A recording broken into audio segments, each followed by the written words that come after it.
In World War II, the sniper was not a symbol of safety or mastery, but a countdown. From the moment a rifle cracked across ruined streets or frozen fields, the clock began ticking. Every shot announced not only a kill, but a location, a pattern, and a life now being actively hunted. For most snipers, survival was measured not in years or campaigns, but in weeks. The legends make it seem different. Names like Vasily Zaitsev and Lyudmila Pavlichenko suggest a role defined by control, patience, and superiority. But those figures were exceptions in a system that consumed its own specialists at a staggering rate. Across the Eastern Front, especially in places like Stalingrad and Sevastopol, the average sniper lived just 6 to 8 weeks after reaching the line. 75% were killed or wounded beyond return. They were not careless. They were effective, and that effectiveness made them targets. Snipers were trained quickly, often in a matter of weeks, then pushed straight into urban ruins where escape routes were limited and enemy countermeasures were ruthless. German units learned fast. A single muzzle flash triggered machine gun saturation, mortar fire, and counter-sniper teams within seconds. A sniper might spend hours preparing one perfect shot, only to have half a minute to abandon the position before it was erased. This was the reality behind the legend. For every name history remembers, there were 3 others who did the same job just as well, died just as hard, and vanished without record. Act 1 begins not with heroism, but with arithmetic, how long a sniper could survive once the enemy learned how to hunt them. In the early months of the Eastern Front, snipers were devastating precisely because they were new. German troops moved upright, smoked openly, gathered in doorways and rubble piles, assuming danger came from artillery and frontal assault. Snipers punished that assumption. One by one, officers collapsed. Runners vanished mid-stride. Machine gun crews died before firing a belt. Fear spread faster than bullets. But war is an education, and the Germans learned quickly. By mid-1942, every sniper shot triggered a system. The moment a rifle cracked, nearby units froze, not in panic, but in procedure. Soldiers watched for muzzle flash. Others triangulated sound. Within seconds, entire blocks were flooded with machine gun fire. Mortar teams were already ranging likely sniper positions. The goal was not precision, it was annihilation. If the sniper was there, he would be crushed. If not, the ground itself would be erased. For the sniper on the trigger, this meant a cruel paradox. The better you were, the more likely you were to die. Every successful shot increased enemy attention. Every confirmed kill tightened the noose. Survival no longer depended solely on marksmanship, but on movement, timing, teamwork, and luck. This is where most snipers failed, not because they lacked courage or skill, but because doctrine lagged behind reality. Many were still trained as lone hunters, operating independently, relying on concealment and patience. That worked against an unprepared enemy. Against an adaptive one, it became a death sentence. Lone snipers were isolated, predictable, and easy to saturate with fire. Urban warfare made it worse. Cities like Stalingrad offered only a limited number of usable firing positions. Rubble piles, broken factories, half-collapsed buildings. Once a sniper used one, the enemy marked it permanently. Returning was suicide. Finding a new position meant exposure. Each displacement burned time, energy, and options. And the pressure never stopped. Snipers lived knowing that even when they weren't shooting, they were being watched. German counter-sniper teams studied patterns. They waited hours, sometimes days, for a head to rise a fraction too high, for a body to shift, for a moment of fatigue. Many snipers died not while firing, but while moving, eating, sleeping, or simply breathing at the wrong moment. This was the hidden truth behind the role. Snipers were not untouchable predators. They were prey that happened to bite back. And once the enemy learned how to hunt them, the battlefield became a slow, methodical slaughter, measured not in heroics, but in survival time. History remembers the sniper as a lone figure, calm, invisible, choosing when to kill and when to vanish. But by the middle of the war, that image no longer matched reality. The battlefield had turned the sniper from a hunter into a node inside a system, and only those who adapted to that system lived long enough to matter. The turning point was organization. Vasily Zaitsev understood something most did not. Isolation was fatal. Before his changes, Soviet snipers worked alone, each man responsible for his own survival. They picked positions, fired, moved, and hoped they were faster than the response. Most were not. Zaitsev replaced this with structure. Snipers were grouped, paired, layered. One man fired while another watched. If one shot, the other searched for the enemy response. If suppression came, someone covered the withdrawal. This was not about increasing kills. It was about delaying death. The numbers reveal the truth. Zaitsev himself was not the deadliest sniper in his unit. Others killed more men. But they did not organize. They did not train replacements. They did not change how snipers fought as a group.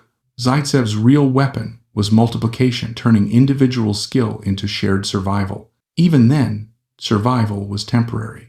Group tactics slowed the attrition, but they could not stop it. German counter-sniper doctrine continued to evolve. Snipers were no longer just suppressed, they were studied. Patterns were logged. Likely firing angles were mapped. Patrols were sent not to attack, but to bait. Fake movements, helmets on sticks, exposed silhouettes, anything to draw a shot and trigger the response. And the response was always overwhelming. For a sniper, every decision became a gamble. Take the shot and risk immediate saturation, or let the target walk and preserve the position. Kill too often and attract counter-snipers. Kill too little and fail the mission. There was no safe balance, only delay. This pressure broke people. Fatigue set in. Hands shook. Judgment slipped. Some snipers froze after firing, unable to move fast enough. Others moved too fast and exposed themselves. Many were killed by random artillery, not because they were spotted, but because the area they occupied was deemed dangerous and erased without discrimination. This is where the legends diverged from the rest. The snipers we remember survived long enough to be noticed. They were evacuated, reassigned, protected, or promoted into training roles. Their survival was interpreted as proof of superiority.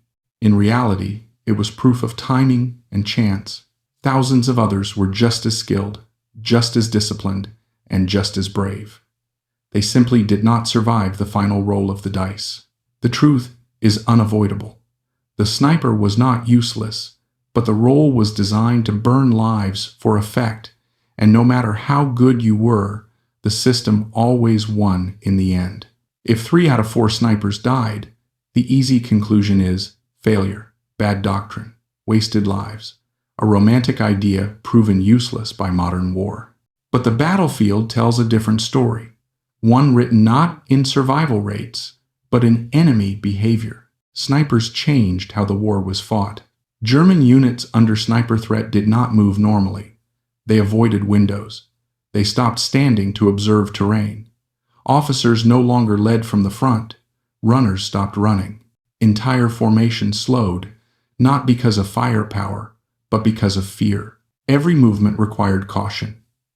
Every pause cost time. And in war, time is blood. This is the part body counts miss. A sniper kill did not end with the man who fell. It spread outward. Machine gun teams burned ammunition, suppressing empty ruins. Mortar crews fired at shadows. Patrols were diverted to hunt ghosts instead of advancing. Commanders rewrote orders to account for threats they could not see. Snipers forced the enemy to fight defensively even when attacking. At Stalingrad, this effect compounded. A handful of snipers could lock down entire streets. German assault units hesitated to cross open ground, even under artillery cover, knowing one exposed step could end them. Momentum died in seconds. Attacks stalled not because they were stopped, but because no one wanted to be first.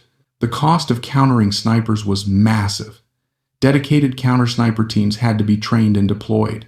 Infantry units were forced to adopt immediate suppression protocols. Heavy weapons were pulled forward to deal with single rifle shots. Resources meant for breakthrough were spent neutralizing individuals, and still, the snipers kept killing. Even knowing the mortality rate, command continued to deploy them because the return was real. 10,000 German soldiers killed by snipers at Stalingrad alone. Thousands more across Leningrad, Sevastopol, Odessa. But more important than the numbers was the disruption. Snipers didn't win battles by themselves. They made battles slower, bloodier, and more uncertain for the enemy. This is why the program continued despite the losses. The 75% were not mistakes. They were the cost of buying time. Time for reinforcements. Time for factories to outproduce the enemy. Time for defensive lines to hold. Time for the war to tilt.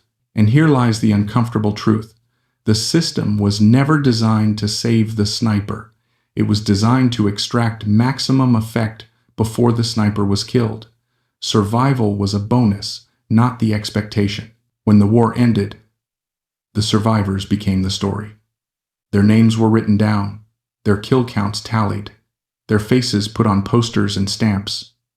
Vasily Zaitsev, Lyudmila Pavlichenko, Simo Heha. History needed symbols, and the living could be turned into them. The dead could not. But the truth of World War II snipers is not found in the legends. It is found in the averages. 6 to 8 weeks of survival. 75% never returning. Teenagers and young adults trained quickly, handed rifles, and sent into environments where skill delayed death but rarely prevented it. They did not fail. They simply ran out of time. This is where the hook fully resolves. Snipers were not pointless. They were consumed. They were a weapon that burned people to achieve effect, and the war accepted that cost without hesitation. Their deaths were not accidents or miscalculations. They were built into the math of the role, and that math mattered. Everything modern snipers do differently exists because of these losses. Team-based doctrine, dedicated spotters, advanced optics, communication, rapid extraction, medical evacuation. The 5 to 10% mortality rate of modern snipers was bought with the lives of the 75% who came before.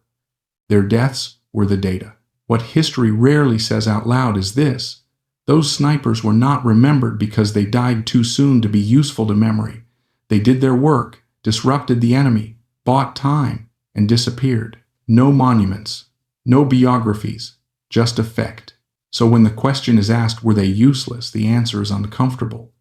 They were effective enough that the enemy reorganized entire doctrines to stop them. Effective enough that commanders kept sending them forward despite catastrophic losses. Effective enough that the war learned from their deaths. They were not legends. They were professionals trapped in a role that traded life for influence. And if history is honest, the true story of World War II snipers is not about the few who survived long enough to be remembered, but about the many who held the line for 6 weeks, 8 weeks, or a single moment longer than expected and changed the course of the war before vanishing from it. The lesson of World War II snipers does not begin with rifles or kill counts. It begins with expectations. Modern audiences are trained to believe that skill guarantees survival, that excellence creates safety, and that mastery bends chaos in your favor. The sniper legend reinforces this belief. The calm hunter, untouched, watching the battlefield from above, choosing life and death with precision. World War II destroys that illusion completely. The first lesson is simple, and brutal skill does not remove risk. It often increases it. The more effective a sniper became, the faster the enemy learned, adapted, and concentrated violence around that effectiveness. Excellence made you visible, and visibility in war was lethal. The second lesson is that warfare is not a contest of individuals, but of systems. Every sniper story that survives focuses on a person, yet every sniper death was the result of an opposing system responding correctly. When German units learned to suppress immediately after a shot, The battlefield stopped being a duel and became an equation. A single rifle crack triggered machine guns, mortars, patrols, and counter-sniper teams. No individual, no matter how talented, could outshoot a coordinated response. The battlefield rewarded adaptation, not heroism. Those who treated sniping as a personal craft died quickly. Those who understood it as a role inside a larger structure survived longer, not forever, just longer. Another lesson lies in the cruelty of averages. History celebrates exceptions because they comfort us. They suggest that survival is earned. But the reality of World War II snipers is statistical. 75% died. 6 to 8 weeks was the norm. These numbers erase the illusion of fairness. Most of the dead were not careless. They were competent. Many were excellent. They simply occupied a role with an expiration date. The lesson here is deeply uncomfortable. War does not reward effort proportionally. It consumes until stopped by something larger, logistics, production, or collapse. There is also a lesson about time. Snipers were not expected to survive the war. They were expected to delay the enemy. Every German unit slowed by fear, every officer forced to stay under cover, every patrol diverted to hunt a sniper instead of advancing, mattered. Snipers were tools for buying time, and time was the most valuable currency of the Eastern Front. Factories needed time to outproduce. Armies needed time to regroup.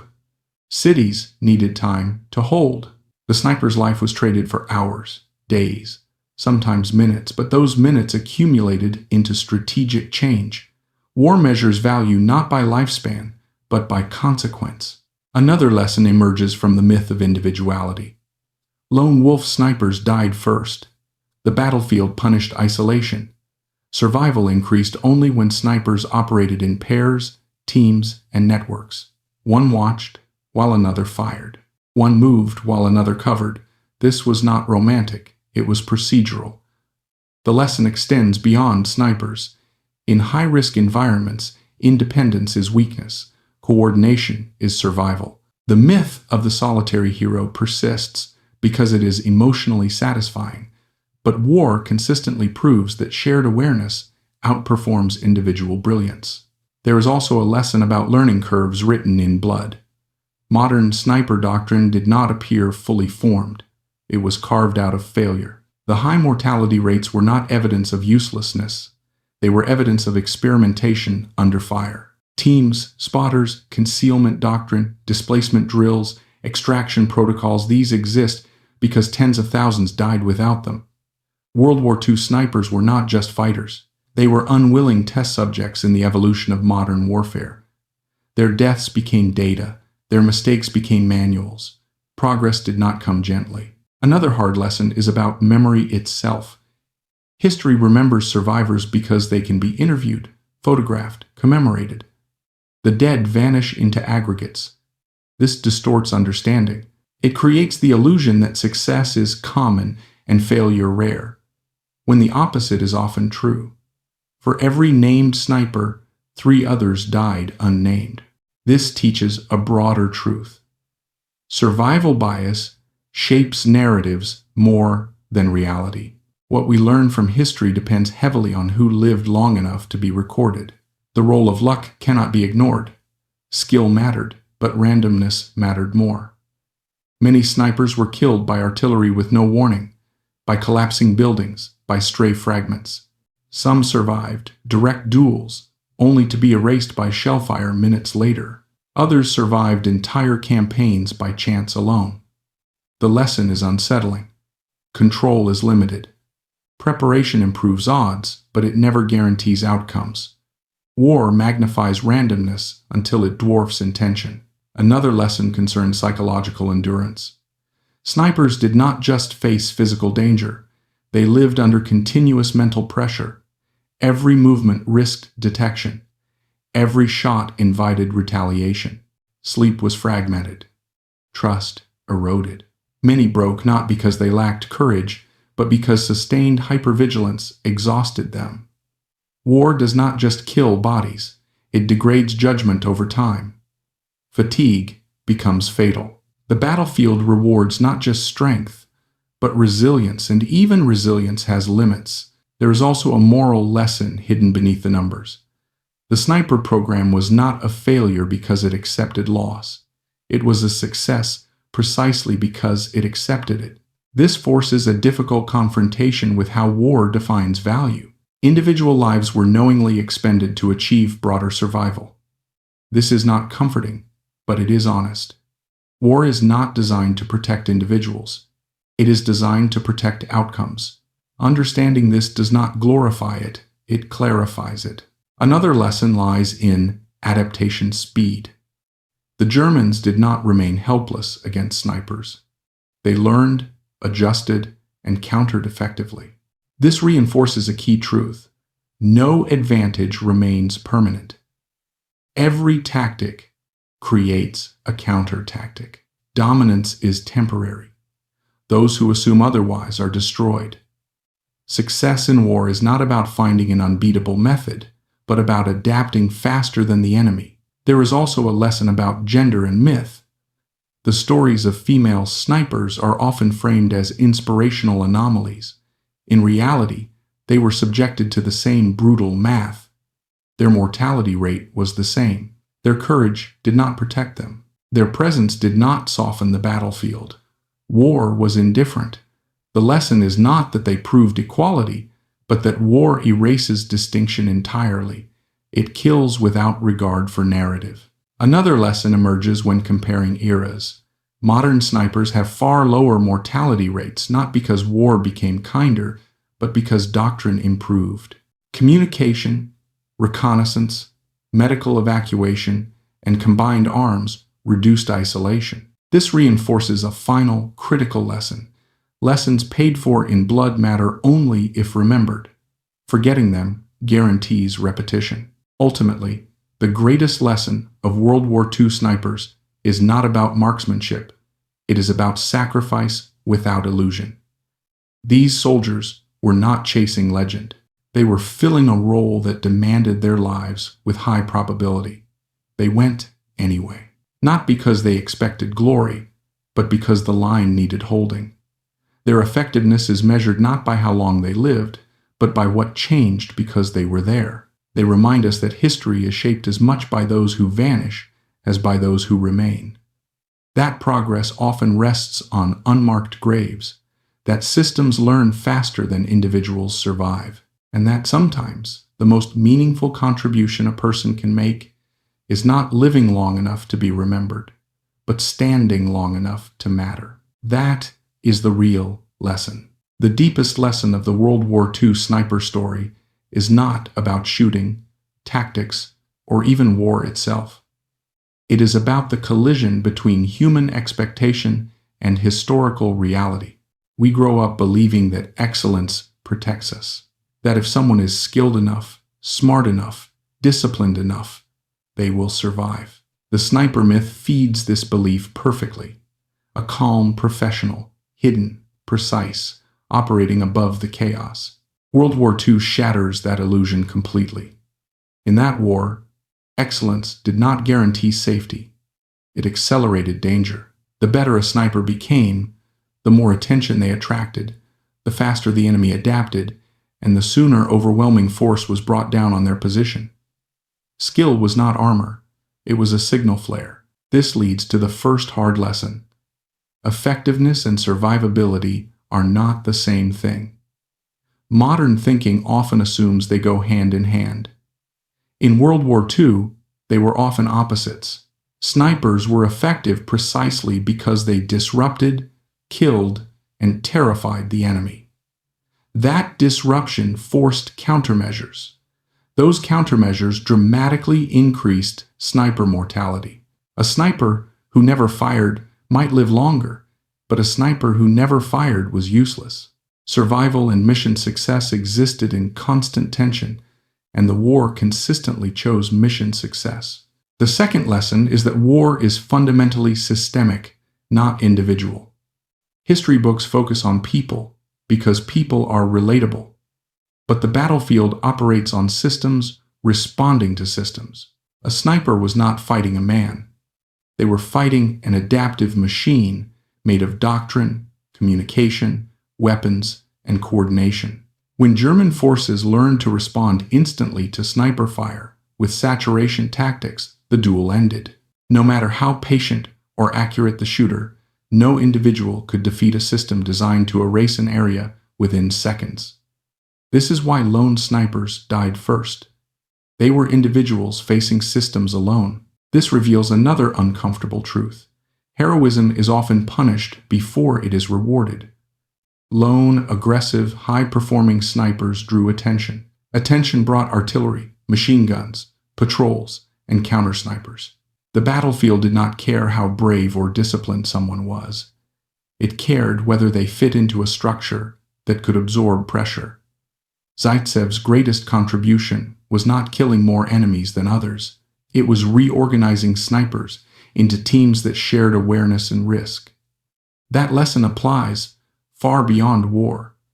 In high-risk environments, isolation is a liability. Coordination is survival. Another major lesson is about time as a weapon. Snipers were not expected to survive the war. They were expected to slow the enemy. Every minute a German unit hesitated. Every assault delayed by fear of unseen fire. Every officer forced to stay under cover bought time. Time allowed factories to produce tanks. Time allowed reserves to arrive. Time allowed defenses to hold. Snipers traded lives for time, and time decided campaigns. This reframes the meaning of sacrifice. These soldiers were not failing because they died. They were succeeding because the enemy did not move as planned. The brutality of averages is another lesson we rarely want to face. 75% mortality is not a story of incompetence. It is a story of mathematics. When a role exposes someone to repeated extreme risk over weeks, probability eventually wins. Many snipers survived dozens of close calls, only to be killed by random shellfire or a momentary lapse. War does not judge character. It accumulates probability until it collects payment. This destroys the comforting idea that survival is earned. Often, survival is simply deferred. There is also a lesson about learning curves, written in blood. Modern sniper doctrine did not emerge fully formed. It was discovered through catastrophic loss. Team structures, spotters, displacement drills, camouflage discipline, communication, extraction protocols, all of these exist because earlier snipers died without them. World War II snipers were experimental subjects in real time. Their deaths were not meaningless, but they were costly. Progress in warfare is rarely gentle. It is iterative, and each iteration is paid for by those unlucky enough to fight before the lesson is learned. Another lesson concerns fatigue and the human limit. Snipers lived under constant psychological pressure. Every sound could mean death. Every movement risked exposure. Sleep was fragmented. Stress was continuous. Over time, judgment degraded. Hands shook. Decisions slowed. Many died, not because they lacked courage or skill, but because exhaustion finally caught up with them. War is not just a test of bravery, it is a test of endurance, and endurance always has a breaking point. Luck plays a larger role than stories admit. Many famous snipers survived not because they were invincible, but because a shell landed a few meters away instead of directly on them. Others were evacuated at the exact moment they would have died. Some were pulled from combat for propaganda or training roles just in time. Meanwhile, countless equally skilled snipers were killed by random artillery or collapsing rubble. The lesson is sobering. Preparation improves odds, but it never removes randomness. Control in war is partial at best. There is also a lesson about memory and distortion. We remember survivors because they can be named, interviewed, photographed, and celebrated. The dead become statistics. This creates survival bias. It makes success look more common and failure look rare. In reality, the opposite was true. For every sniper remembered, several died doing the same job just as effectively. History becomes skewed toward those who lived long enough to be useful to narrative.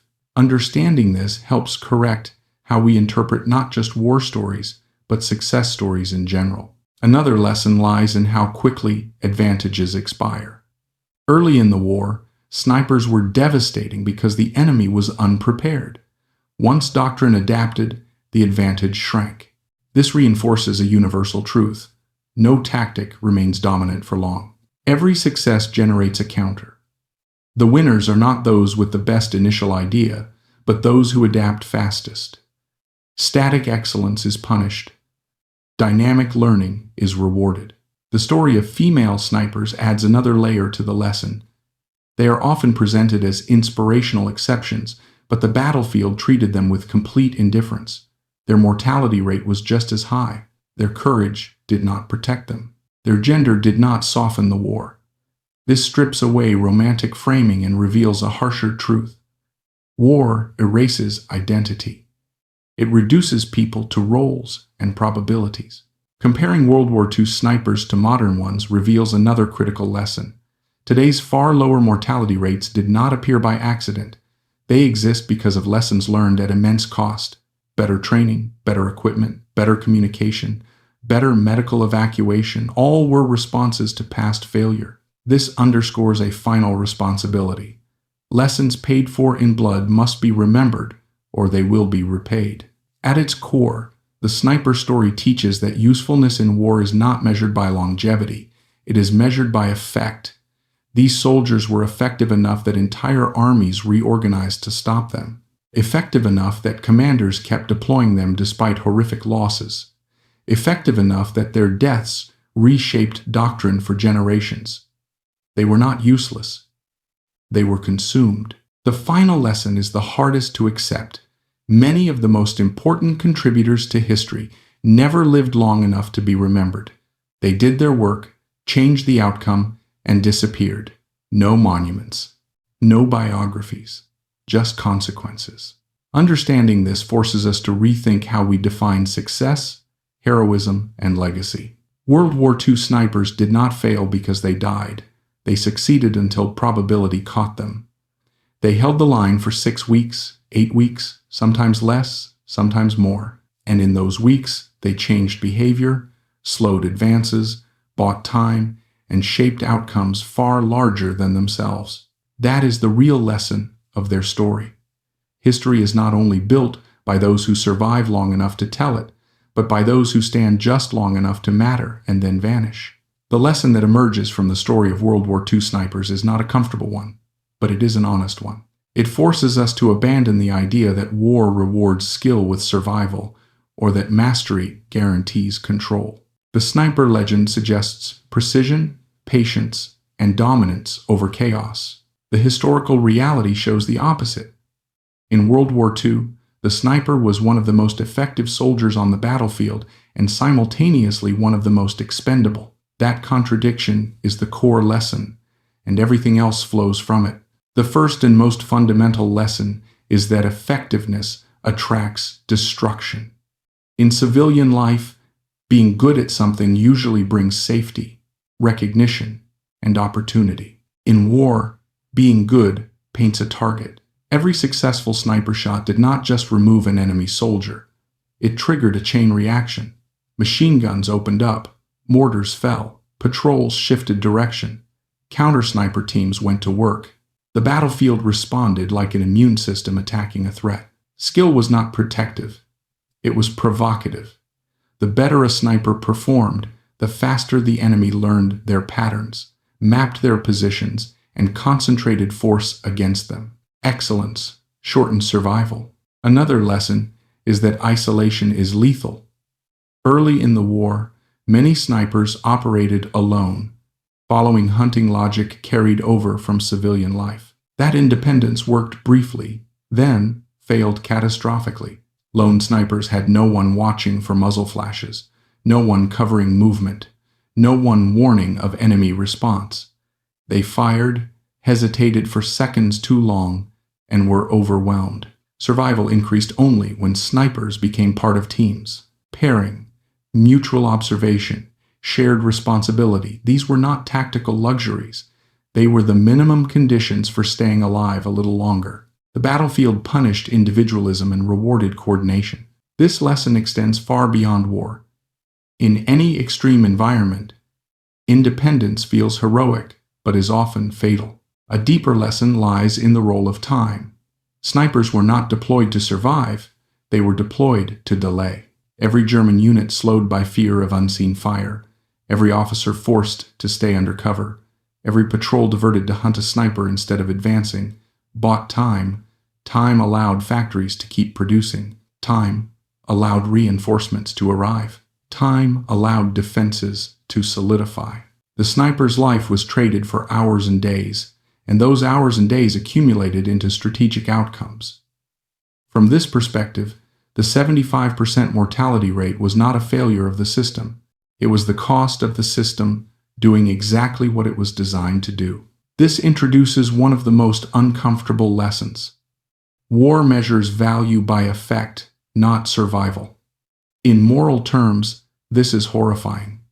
In historical terms, it is unavoidable. Snipers who lived only 6 weeks but disrupted enemy operations during those weeks may have contributed more to the outcome than soldiers who survived years without altering events. War does not reward longevity, it rewards impact. That truth sits uneasily with how we want to remember conflict, but it explains why commanders continued to deploy snipers despite catastrophic losses. Another lesson emerges from statistics themselves. 75% mortality is not a story of incompetence, it is a story of probability. When a role exposes someone to repeated extreme risk day after day, survival becomes a matter of chance over time. Many snipers survive dozens of lethal moments, near misses, suppressions, duels only to be killed by a random shell or a single mistake born of exhaustion. War does not wait for you to fail repeatedly. It waits for you to fail once. This destroys the comforting belief that survival is always earned. Often, survival is simply delayed. There is also a lesson about learning and progress written in blood. Modern sniper doctrine exists because World War II snipers died without it. Spotters, advanced optics, radio communication, extraction plans, medical evacuation, and layered support were not standard in the early years. They were discovered through failure. Each improvement followed unacceptable losses. Those who fought first paid the highest price. Progress in warfare is iterative and brutal. Lessons are learned only after bodies accumulate. This reality forces a sober understanding of how advancement actually occurs. Psychological endurance offers another crucial lesson. Snipers did not just face physical danger, they lived under constant mental strain. Every sound could mean death. Every movement risked detection. Sleep was fragmented. Stress never fully released. Over weeks, this pressure degraded judgment. Hands shook, reactions slowed. Many snipers died, not because they lacked skill or courage, but because fatigue finally tipped the balance.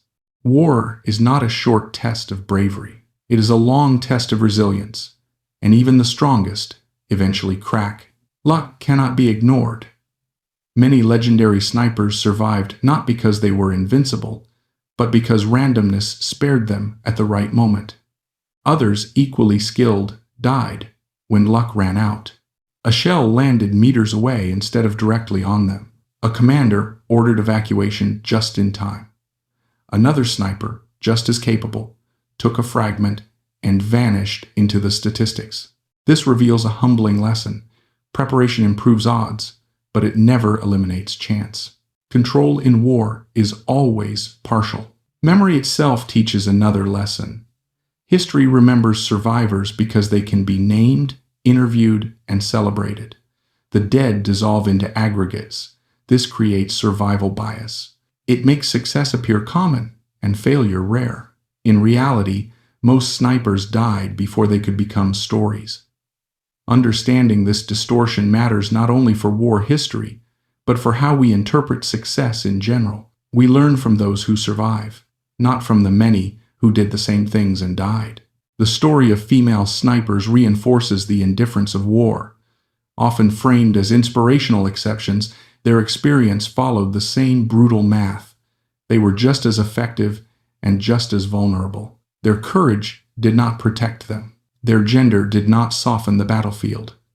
War erased identity and reduced everyone to exposure and probability. This strips away romantic framing and forces recognition of war's fundamental cruelty. Comparing World War II snipers to modern ones reveals another lesson. Today's far lower mortality rates exist because of past sacrifice. Better training, better coordination, better technology, none appeared spontaneously. They were responses to unacceptable loss.